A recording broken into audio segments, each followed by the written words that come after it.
자, 지난 시간에 우리가 이제 하이델베르크 요리문답 제7계명 간음하지 말라 이런 말씀을 드렸습니다. 간음이라고 하는 것은 배우자를 둔 사람이나 배우자를 둔 사람과 관계를 맺는 것입니다. 음행은 배우자가 없는 사람이라도 배우자가 없는 사람끼리도 관계를 맺는 것을 음행이라고 합니다.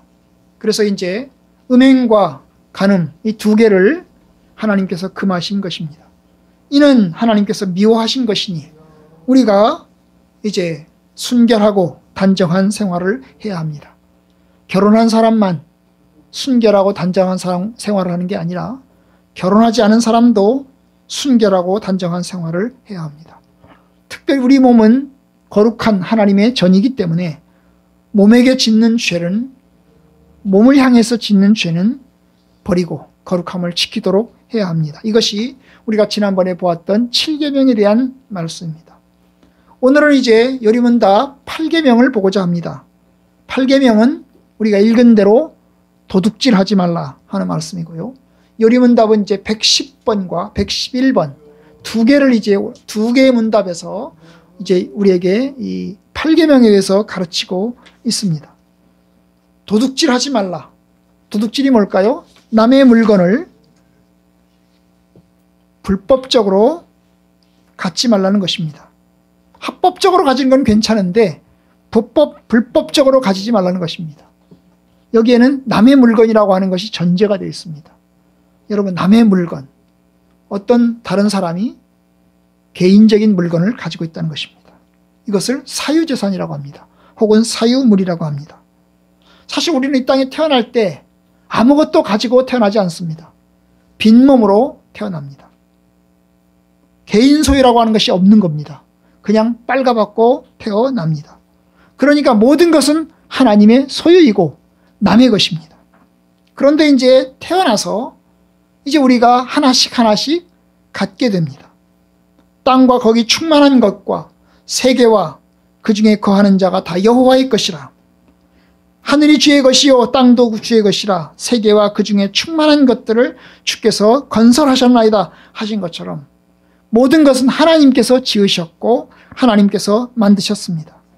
우리는 빈손으로 태어나서 이제 받습니다. 하나님으로부터 직접 받는 것도 있고 사람들을 통해서 받는 것도 있습니다. 돈 주고 받는 것도 있고 일해서 받는 것도 있고 공짜로 받는 것도 있습니다. 그렇게 해서 우리의 것이 생겨납니다. 아마도 우리의 대부분의 것들은 어릴 때는 부모님을 통해서 받을 것이고 또한 나이가 들어가면서는 이제 일해서 소득을 통해서 받을 것입니다. 어쨌든 우리는 아무것도 아닌 상태에서 태어나서 하나씩 하나씩 받으면서 우리의 것을 가져가는 것입니다. 여러분, 그러니까 그 모든 것은 넓게 보면 하나님의 선물입니다. 여러분, 우리가 받았으니 아무것도 태어나지 않은데 빈손으로 태어나서 이제 살면서 받았으니 하나님의 선물입니다. 사람으로부터 받아도 하나님의 선물입니다. 어떤 사람은 말할 겁니다. 아니, 내가 이래서 돈 주고 샀어. 그러니까 이것은 선물이 아니야 라고 이야기합니다. 여러분, 내가 이래서 돈 주고 샀어도 그것도 역시 하나님의 선물입니다. 왜냐고요? 하나님께서 일할 수 있는 능력과 건강과 또한 일터를 주지 않으면 받을 수 없기 때문입니다. 그러나 내가 마음에 이르기를 내 능력과 내 손의 힘으로 내가 이 재물을 얻었다 할 것이라. 내 하나님 여호와를 기억하라. 그가 네게 재물 얻을 능력을 주셨습니다. 여러분, 교만한 사람들은 내가 이 능력으로, 내 힘으로 내가 이거 얻었다 이렇게 주장한다는 겁니다. 그런데 여러분, 그것은 교만한 것입니다. 하나님께서 말씀하십니다. 내게 재물 얻을 능력을 주셨다. 하나님이 그 능력을 걷어가시면 여러분, 우리가 돈 주고 살 수 있는 게 없습니다. 그러니까 교만했으면 안 되는 겁니다. 어떤 사람 말합니다. 내가 열심히 일해서 내가 가꿔서 이거 내 거야. 내가 영원히 가질 것이야. 여러분, 하나님 말씀에 이렇게 말합니다. 어리석은 자여, 오늘 밤 내 영혼을 도로 찾으리니 그러면 내 준비한 것이 누구의 것이 되겠느냐. 이것이 어리석은 부자에게 하신 말씀입니다. 여러분, 내가 돈 주고 일해서 얻었으니까 내 거다. 이것은 내가 영원히 누리고 영원히 내가 가질 것이다. 이렇게 말할 수 없다는 겁니다. 모든 것은 하나님의 선물입니다. 감사함으로 받아야 되고 겸손함으로 받아야 하는 것입니다. 우리의 소유는 없습니다. 궁극적으로의 소유는 없습니다. 단지 우리가 이 세상에 살면서 누리기는 하지만 사용하긴 하지만 여러분, 궁극적으로는 하나님의 것입니다. 여러분, 성경은요, 사유재산을 인정합니다. 개인 소유물을 인정합니다. 그러나 영원한 개인 소유물을 인정하지 않습니다. 왜냐? 우리는 이 땅에서 떠날 거잖아요. 우리는 이 땅에서 영원히 살 게 아니잖아요. 그래서 우리가 살 동안은 누리긴 하지만 여러분, 살면서 누리긴 하지만 우리는 놓고 갑니다.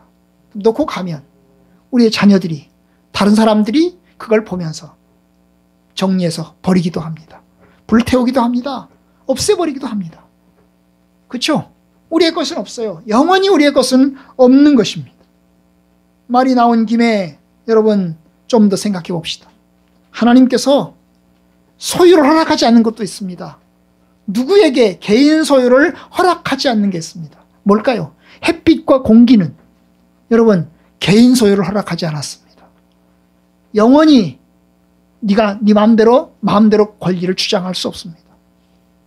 햇빛과 공기는 공유합니다. 하나님께서 선물로 주셔서 모든 사람이 공유하게 합니다.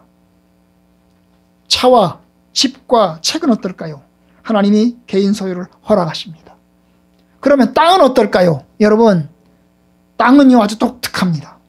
우리 사람들은 땅을 개인 소유를 인정합니다. 그래서 땅을 사고 거기다가 집을 짓고 거기다 상가를 짓고 거기다가 이제 등기를 내서 내 땅으로 갔습니다. 그리고 그것을 자녀들에게 유산으로 물려주기도 합니다. 근데 여러분요, 구약에서 땅은 엄밀하게 하나님의 것입니다. 그렇기 때문에 땅은 개인 소유를 허락하지 않았어요. 집은 개인 소유를 허락했어요.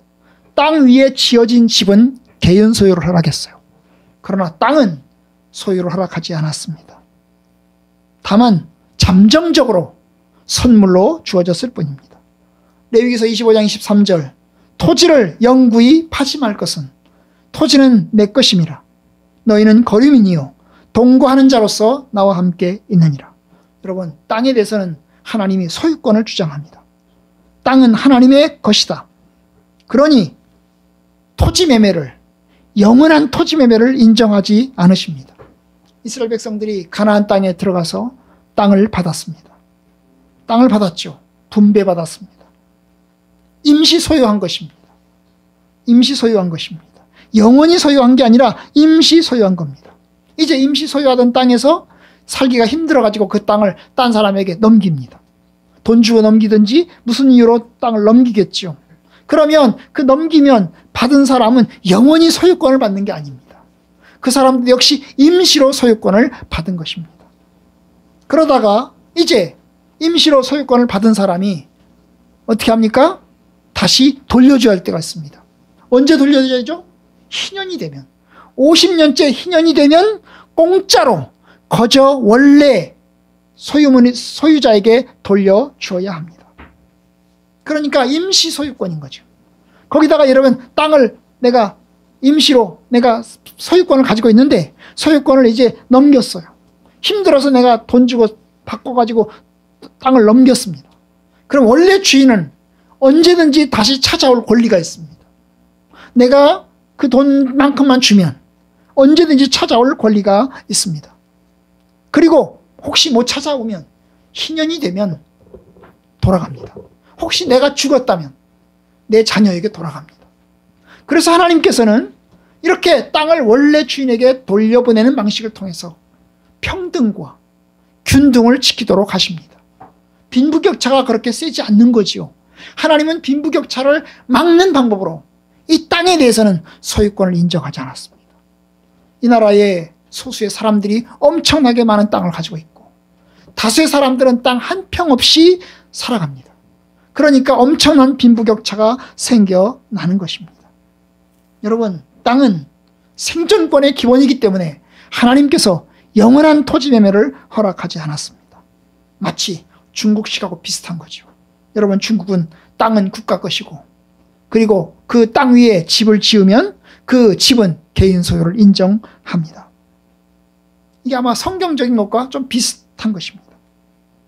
그런데 인간의 욕심이 커지면서 땅의 주인이신 하나님을 내쫓아버리고 이제 개인이, 인간이 땅을 갖기 시작을 했습니다.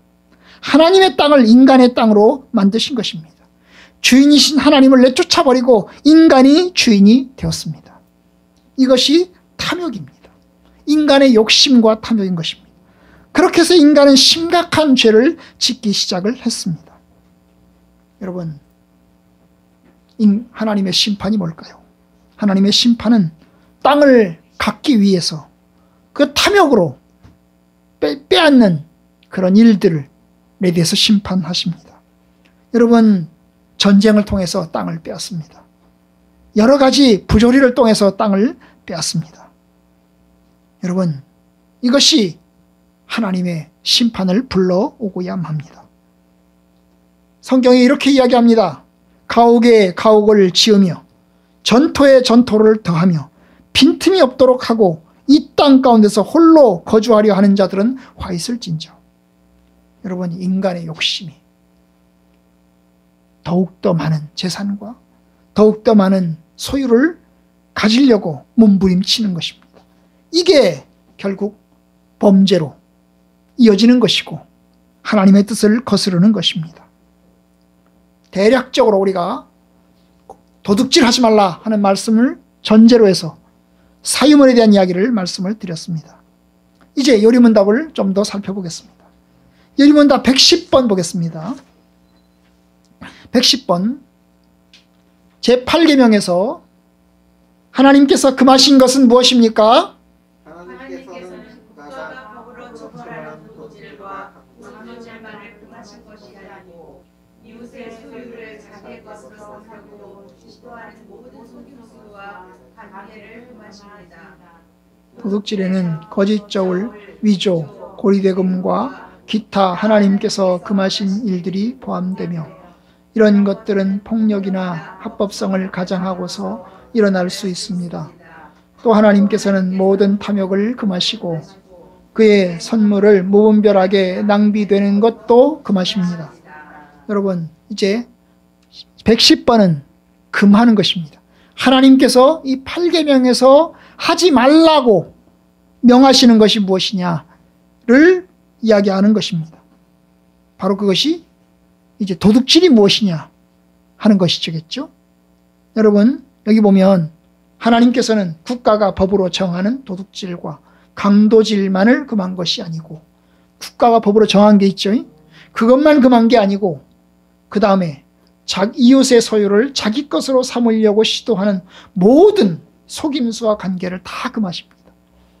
그리고 나아가서 마지막 부분에 보시면 하나님께서는 모든 탐욕을 금하시고 그리고 또한 그의 선물을 무분별하게 낭비되는 것도 금하십니다. 여러분, 이게 아까 선물을 말씀드렸잖아요. 우리는 하나님으로부터 받았습니다. 빈 몸으로 태어났어요. 그리고 받았습니다. 그것이 선물로 받았든지 부모님을 통해서 받았든지 아니면 뭡니까 돈 주고 샀든지 내가 일해서 얻었든지 간에 그 모든 것을 통칭해서 하나님의 선물로 보는 것인데요.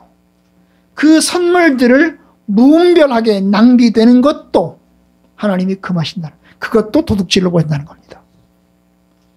굉장히 폭이 넓죠. 탐욕도 금하고, 탐욕이라는 게 마음속에 일어나는 거잖아요. 마음속에서 일어나는 욕심도 금하고 동시에 뭡니까? 하나님이 주신 것들을 낭비하는 것도 금한다는 거예요. 여러분, 이 말씀 보면 우리가 안 걸릴 사람이 없는 겁니다. 저나 여러분들이나 다 여기에서 걸려 넘어지고야 맙니다. 넘어지고야 말아요. 안 걸릴 사람 있습니까? 다 걸려 넘어지고야 맙니다. 거기다가 하나님의 심판이 무섭습니다. 우리가 읽은 고린도전서 6장 10절을 보면 하나님의 심판을 이야기합니다. 아주 무서운 하나님의 심판을 이야기합니다. 도적이나 탐욕을 부리는 자나 술 취하는 자나 모욕하는 자나 속여 빼앗는 자들은 하나님의 나라를 유업으로 받지 못하리라. 여기 보시면 이제 세 가지가 이 10절에 보면 세 가지가 도둑질과 관련되어 있습니다. 도적이 뭘까요? 여기서 말하는 도적이 뭘까요? 빼앗는 거죠. 그죠? 남의 것을 감도질해서 빼앗는 것입니다. 탐욕을 부리는 자, 욕심을 부리는 거죠. 욕심을 내는 것입니다. 그 다음에 마지막 보면 속여 빼앗는 자들은 속여서 빼앗는다는 거예요. 속여서. 다른 사람을 속여서 빼앗는 것. 이것들은 전부 다 하나님의 심판을 받을 것이라고 하는 겁니다. 그러니까 8계명 도둑질은 단지 국가에 대한 죄가 아니고 사람에 대한 죄가 아니고 하나님께 대한 죄인 것을 보게 됩니다. 왜냐? 하나님의 명령을 어겼기 때문입니다. 죄란 무엇일까요? 여러분, 죄라고 하는 것은 국가의 법을 어기는 것이 죄가 아닙니다. 국가에서의 범죄는 국가의 법을, 형법을 어기는 것이 범죄이지만 여러분, 성경에서의 법은 하나님의 명령을 어기는 것이 법입니다. 그죠? 하나님의 명령을 어기는 것이 법이에요. 우리 성도들은 단지 국가의 법에서 한 발짝 더 들어가서 하나님의 명령에서 어기는 것을 법이라고 규정합니다. 그러니 여러분, 안 걸릴 사람이 있겠습니까? 다 걸려요. 근데 여기서 말합니다. 그 결과는 뭐예요? 하나님의 나라를 유업으로 받지 못한다는 거죠. 하나님의 나라에 들어갈 수 없다는 겁니다. 구원받지 못한다. 구원받지 못한다. 이것을 하나님께서 명령하십니다. 그렇기 때문에 성경은 또 말합니다.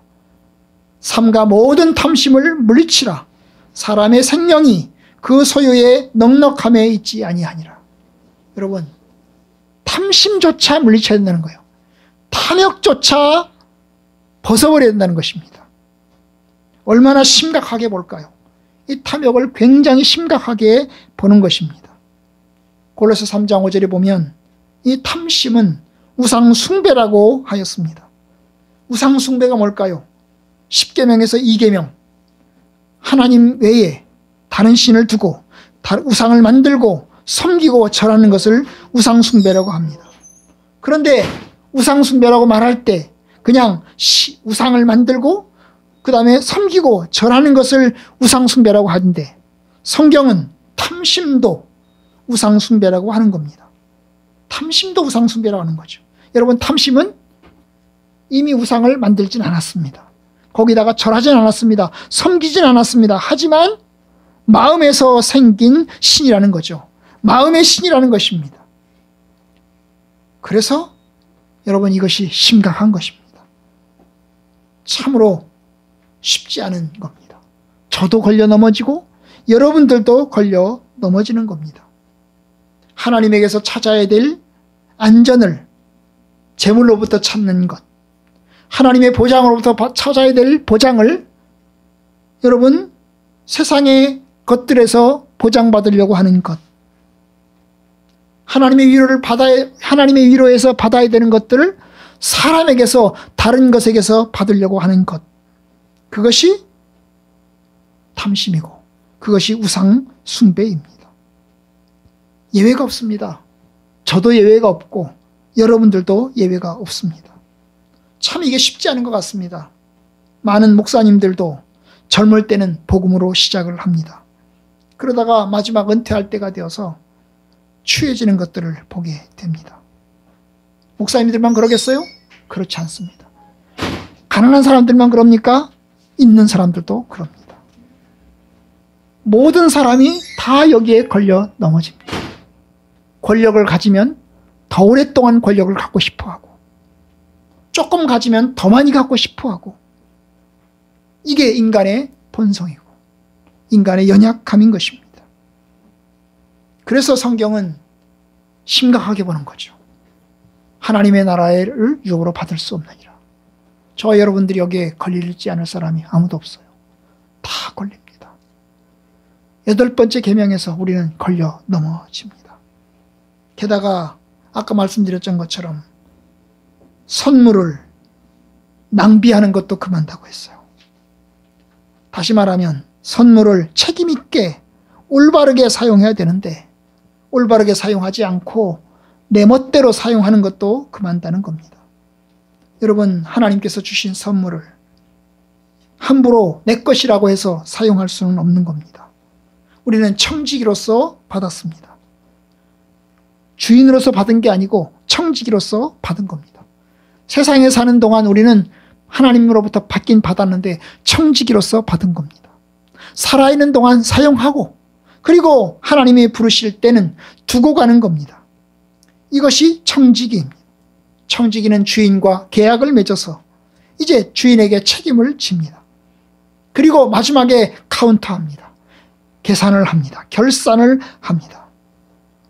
임의로 쓸 수 있습니다. 내 마음대로 쓸 수 있습니다. 하지만 마지막에 주인과 결산해야 합니다. 그러면 지혜롭게 사용하는 것이 필요한 것입니다. 내가 내 마음대로 사용하지만 내가 자율권도 있고 그래서 내가 임의로 쓸 수 있지만 하나님의 것을 사용하는 것이니 마지막에 하나님과 결산해야 하는 겁니다. 우리는 청지기로서 사용하는 겁니다. 이 땅에 사는 동안 우리가 물건을 사용할 때 청지기로 사용합니다. 주인으로서 쓰는 게 아니고 그러니까 여러분 주의 깊게 사용할 필요가 있습니다. 무분별하게 낭비하는 것은 하나님께서 금하십니다. 여러분 이 모든 것이 다 하나님께서 금하신 것들입니다. 다른 사람의 것을 훔치는 것, 강도질하는 것, 그리고 가지려고 하는 것, 그리고 탐욕, 그리고 무분별하게 낭비하는 것조차 금하는 것입니다. 그러면 이제 하나님께서 요구하는 건 뭘까요? 111문 제8계명에서 하나님께서 요구하시는 것은 무엇입니까?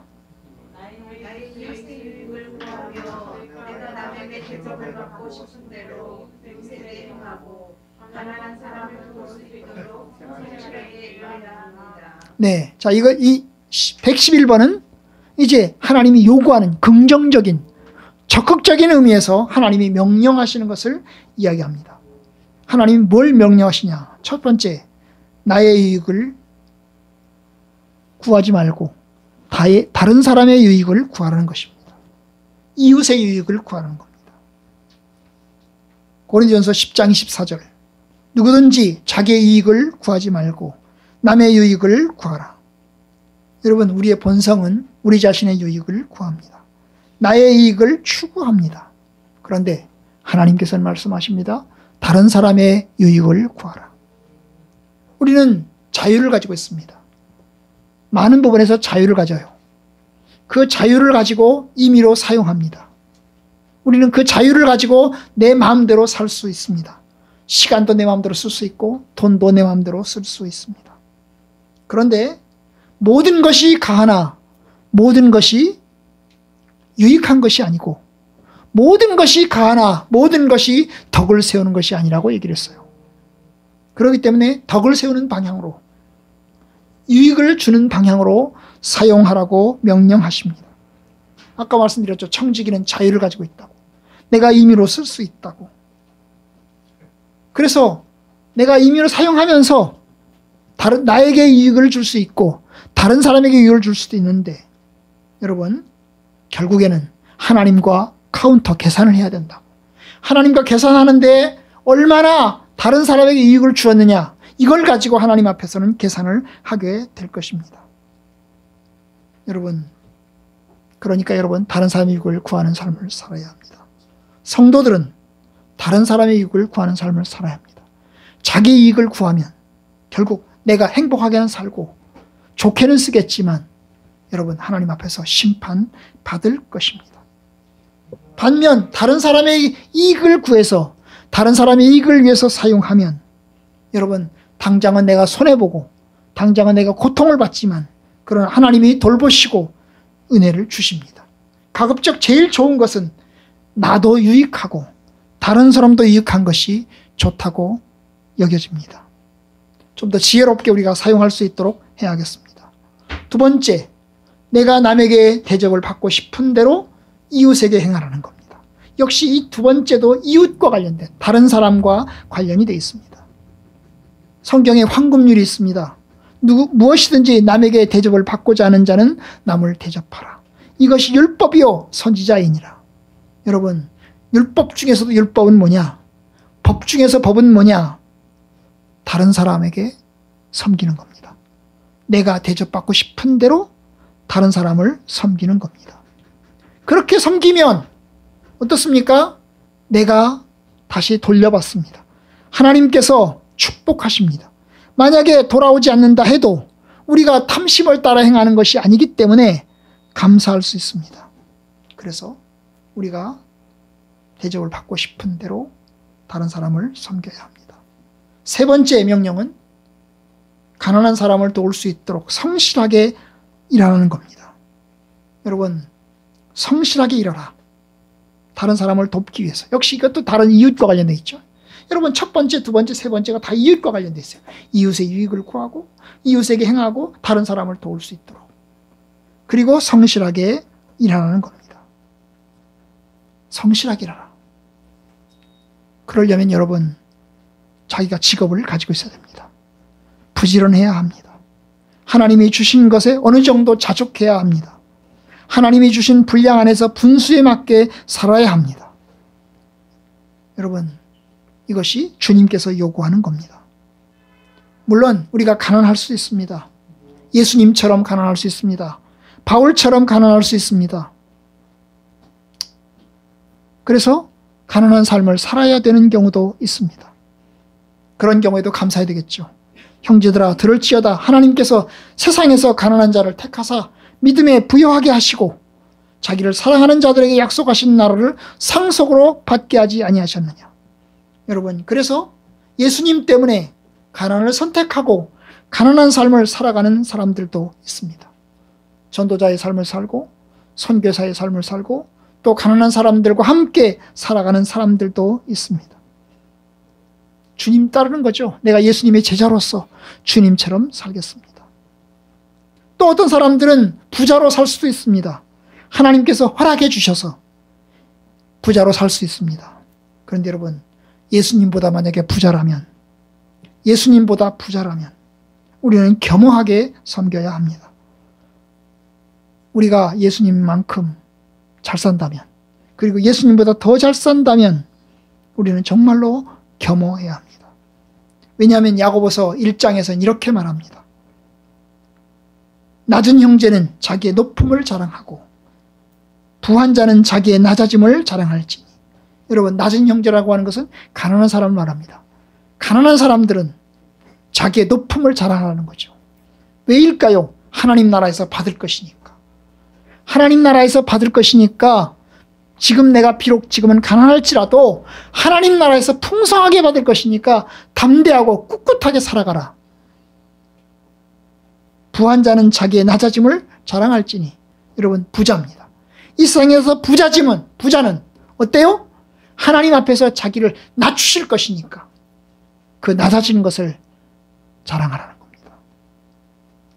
여러분, 우리가 이런 상황에 처하든 저런 상황에 처하든 하나님께서 주신 안에서 자족하면서 살아야 되겠습니다. 물론 그럼 가난한 사람은 계속 가난해야 됩니까? 가난이 그러면 좋으니까, 가난이 유익하니까 평생 동안 가난하게 살아야 됩니까? 여러분, 성경은 그렇게 말하지 않았습니다. 각 사람은 부르심을 받은 그대로 지내라. 부한 자는 부한 대로, 가난한 사람은 가난한 대로 그렇게 지내라는 거죠. 하지만 자유롭게 될 수 있거든 자유하라. 그것을 이용하라. 그렇게 말씀하셨습니다. 그러니까 여러분, 가난에서 벗어날 기회가 주어진다면 벗어나도록 열심히 노력해야 합니다. 아둥바둥 되는 건 아닙니다. 하나님이 은혜 주셔야 합니다. 그래서 열심히 노력하긴 해야 됩니다. 그러면서 동시에 하나님의 은혜를 구해야 합니다. 하나님, 은총을 베풀어 주옵소서. 성도들에게 성실하게 살기를 원하십니다. 아까 우리가 읽었던 데살로니가서 4장의 10절, 11절 말씀에 의하면 조용히 자기 일을 하고 자기 너희 손으로 일하기를 힘쓰라 그랬어요. 이는 외인에 대하여 단정히 행하고 아주 궁핍함이 없게 하려 함이라. 여러분, 열심히 일하는 겁니다. 자기가 자기 직업을 가지고 열심히 일하라고 주님은 말씀하십니다. 저와 여러분들이 이 말씀을 따라서 제8계명을 잘 지키는 저와 여러분들 되기를 바랍니다. 8계명은 아시는 대로 소유물을 보호하는 법입니다. 하나님으로부터 받은 선물을 잘 지키고 사용하는 것에 대한 법입니다. 우리는 하나님의 청지기로서 이제 하나님과 결산할 것입니다. 하나님은 우리에게 이 선물을 통해서 하나님을 섬기게 하십니다. 우리에게 주신 이 소유권은 절대적이지 않으며 결국 하나님 앞에서 사는 동안 청지기로서 사용합니다. 신실한 청지기로서 신실하게 잘 관리해야 합니다. 주님이 주신 사유물을 통해서 하나님을 섬기고 또한 이 땅에 사는 동안 기쁨과 즐거움과 감사함을 가지고서 삽니다. 이 세상의 모든 죄는, 어쩌면 대부분의 죄는 욕심과 관련이 돼 있습니다. 우리가 세상에 살아갈 동안 욕심이 끊이지 않고 또 소유물의 빈부격차가 있기 때문에 범죄도 끊임이 없습니다. 참으로 우리 인간의 연약함이 여기에 있는 겁니다. 성도들은 도둑질 대신 성실하게 일하고 아울러 다른 사람을 위해서 섬기고 또한 나눌 수 있는 기회도 가져야 합니다. 성경의 말씀처럼 우리가 기회 있는 대로 모든 이들에게 착한 일을 하되 더욱 믿음의 가정에게 할지니라 하신 말씀처럼 여러분 이 세상에 사는 동안 우리가 가진 것으로 다른 사람을 섬기는 그런 은혜가 있기를 바랍니다. 할 수만 있으면 다 부자가 되셔서, 근데 부자가 되는 게 중요한 게 아닙니다. 부자가 되셔서 그 부를 통해서 다른 사람을 섬기고 다른 사람의 유익을 구하고 풍성하게 되는 그런 삶이 되기를 바랍니다. 여러분 우리나라는 이제 없는 사람은 세금을 안 내고 있는 사람은 세금을 냅니다. 거기다가 소득이 많은 사람은 세금을 더 많이 냅니다. 왜 그럴까요? 세금을 통해서 빈부격차를 줄이고자 하는 것입니다. 이것은 하나님의 뜻을 따르는 겁니다. 하나님께서는 서로가 어느 정도 균등하게 살 수 있도록 많이 거둔 자도 남지 아니하였고 적게 거둔 자도 모자라지 아니하였느냐는 말씀처럼 균등을 통해서 하나님의 뜻을 이루기를 원하십니다. 부디 우리 교회가, 부디 우리 나라가, 부디 온 세계가 하나님의 선한 뜻 가운데서 균등함을 이루어서 평화롭게 사는 그런 세상이 되기를 주의 이름으로 간절히 축복하고 소망합니다.